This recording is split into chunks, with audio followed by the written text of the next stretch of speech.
Pessoal, em aulas passadas nós falamos sobre o projeto de cobertura, né? Mas não dimensionamos nenhuma peça de cobertura. Hoje nós vamos fazer isso. Hoje nós vamos dimensionar as peças de cobertura, né? Bom, dimensionamento da trama, né? Da trama é aquilo que segura as telhas, segura o telhado, né? Nós calculamos o peso próprio, cálculo de peso próprio. Nós calculamos as cargas devido a vento, calculamos sobrecargas, fazemos os cálculos dos esforços que vão sofrer esses elementos, fazemos o dimensionamento no estado limite último e depois o detalhamento desses elementos da trama, ok? Bom, cálculo dos carregamentos, peso próprio, que é uma carga permanente, a gente vai calcular de cima para baixo, né? Então a gente pega primeiro aí a carga das telhas, né? E aqui a gente tem a telha cerâmica, a carga de 50 kg por metro quadrado, telha de amianto 15 kg por metro quadrado, telha de concreto 60 kg por metro quadrado, e o peso próprio da madeira a gente precisa dar o peso específico dessa madeira, né? Então peso específico vezes a seção da madeira, a gente tem então a carga da madeira, né? O peso próprio da madeira, ok? Carga de vento, que são sobrecargas, isso aí a norma fornece essas sobrecargas, né? A gente tem aqui um modelo, né? Um esquema da trama, em que a gente tem o ripão, né? O ripão descarrega nos caibros, né? Que são esses dois pretos aqui, ó, tá? A distância entre as duas ripas é a galga L, né? Os caibros vão descarregar nas terças, que são essa aqui e essa aqui. E essas terças, a distância entre as terças, chamamos de Tzinho, né? E essas terças vão descarregar nas tesouras, né? Nas treliças que estão aqui, ó. A distância entre dois caibros chamei de D, e a distância entre as tesouras chamei de V, ok? Esse é um esquema, então, da trama de uma cobertura, né? Vamos começar pela ripa, né? Ripão, beleza. Eu preciso encontrar a carga que esse ripão vai sofrer. E o modelo de cálculo para o ripão é assim, ó, engastado um, engastado no outro, né? Apoiado aqui no meio, né? Esses ripãos vão descarregar nos caibros, então aqui vai ter um caibro, aqui outro caibro, aqui outro caibro. Aqui eu represento a reação do caibro, a distância entre dois caibros é D, e a RP é a carga do ripão, né? A carga da ripa.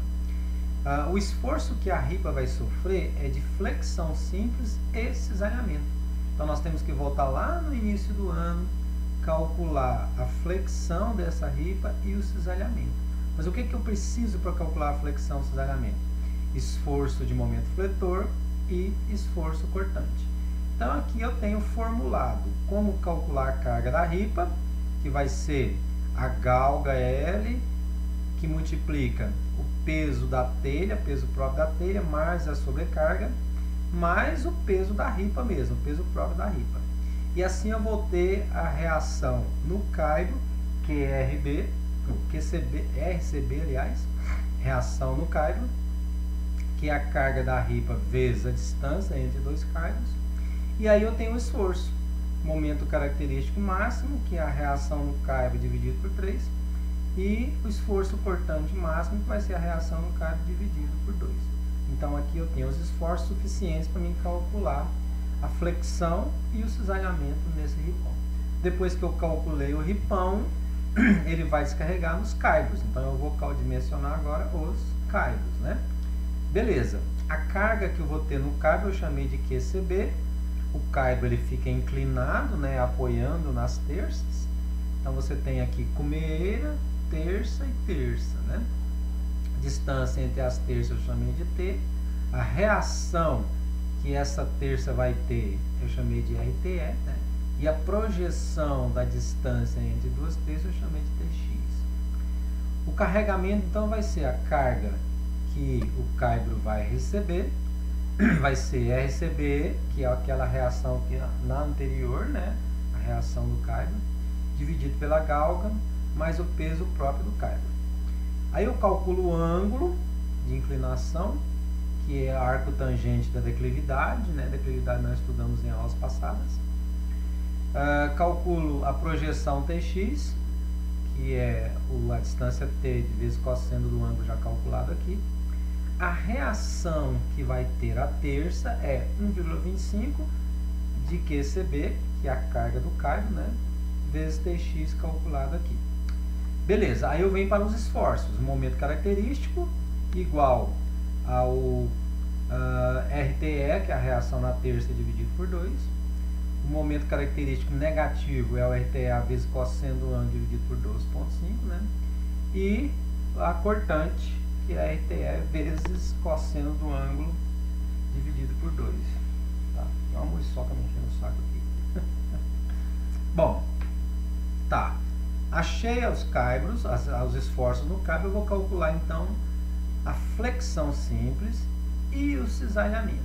O caibro, por estar inclinado, ele sofre também uma compressão, mas é muito pequena essa compressão que ele sofre, né, por estar inclinado.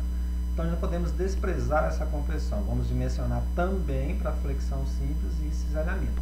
Voltamos lá nas matérias anteriores para calcular essa flexão simples e o cisalhamento aí no caibro. Depois de dimensionar o caibro, nós passamos para as terças. A terça, ela já está com seção inclinada, né? A terça, ela fica inclinada na trama. Então, ela sofre flexão oblíqua, que também foi passado para vocês, essa flexão oblíqua, né? Além do cisalhamento. Só que a terça não dá para fazer formulado, tá? Porque a distância, a posição dos caibros sobre ela pode variar, né? Então, não dá para fazer formulado isso aqui. Então, você tem que calcular isso aí, usando o programa F2, né? Ou manualmente, como nós vimos nas aulas anteriores aí sobre flexão oblíqua, tá?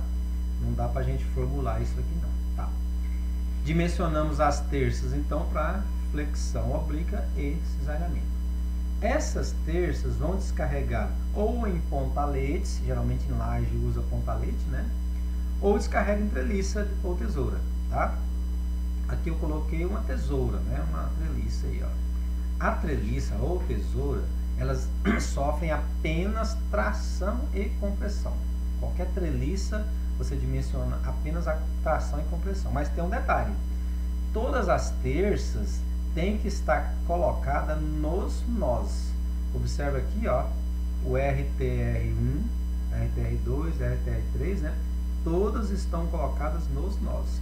Se você não colocar nos nós, aí além de tração e compressão, vai ter flexão também. Então tem que ser colocado nos nós para que seja dimensionado correto. Isso aqui também não pode ser formulado, né? Isso aqui a gente joga em programas para calcular isso aqui. Ou você pode fazer manualmente, né? Pelo método dos nós aí e tal, você consegue calcular esses esforços aqui. Mas é melhor que você tenha um programa, né? Por exemplo, um F2. Aí você tem todo o dimensionamento, então, do madeiramento do telhado, da trama do telhado, ok? Beleza? Bom, então, daqui a pouco eu coloco o exercício para vocês divertirem aí, tá? Até daqui a pouquinho aí. Um abraço.